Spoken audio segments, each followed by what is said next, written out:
দেশে ৮০ ও ৯০-এর দশকে বাংলা ধারাবাহিক নাটকের বেশ জনপ্রিয়তা ছিল। তবে নতুন দশক শুরু হওয়ার পর সেখানে জায়গা করে নেয় বিদেশি সিরিয়াল। এর মধ্যে অন্যতম ছিল ভারতীয় বিভিন্ন টিভি সিরিজ। সেই ধারায় বড় পরিবর্তন আসে ২০১৫ সালে, যখন সুলতান সুলেমান নামে একটি তুর্কি সিরিজ বাংলায় ডাবিং করে প্রচার করা শুরু করে একটি বেসরকারি টিভি চ্যানেল। সিরিজটি নির্মিত হয় অটোমান সাম্রাজ্যের সবচেয়ে সফল সুলতান সুলেমানকে নিয়ে। এই সিরিজে তিনি সহ তার স্ত্রী হুররেম সুলতানের জীবনগাথা ও প্রাসাদ ষড়যন্ত্র, যুদ্ধ জয় ইত্যাদি বিষয়ে টান টান উত্তেজনা উঠে আসে। দোয়া করবেন আপনি আমার জন্য, আল্লাহ যেন আমাদের সহায় হন।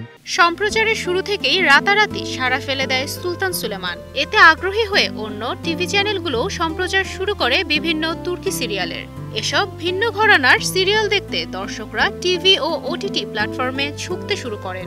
বাংলাদেশে জনপ্রিয় তুর্কি সিরিজের তালিকায় আছে দিরিলিস আর্তুগুল, সুলতান সুলেমান, বাহার, ফাতমা গুল, ফেরিহা, কুরুলুস উসমান গাজী, কার্দেসলারিম। তুর্কি সিরিজগুলো দর্শকপ্রিয়তায় বেশ দাপুটে অবস্থানে। ঐতিহাসিক প্রেক্ষাপট, রাজপ্রাসাদের ষড়যন্ত্র আর রোম্যান্সে মোড়ানো গল্পের নতুন এক জগতে হারিয়ে যান দর্শকরা।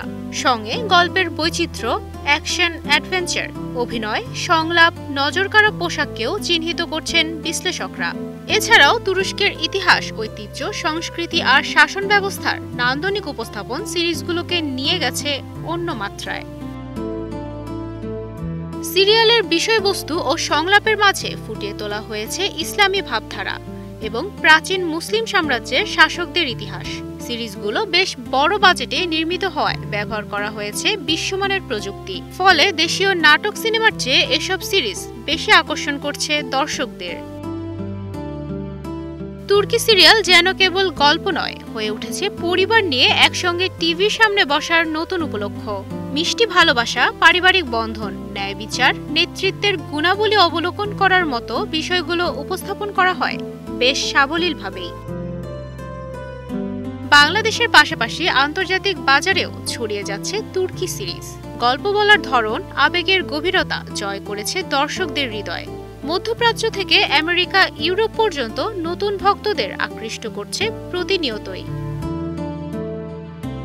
তুবাইশি বুশরা, স্টার নিউজ।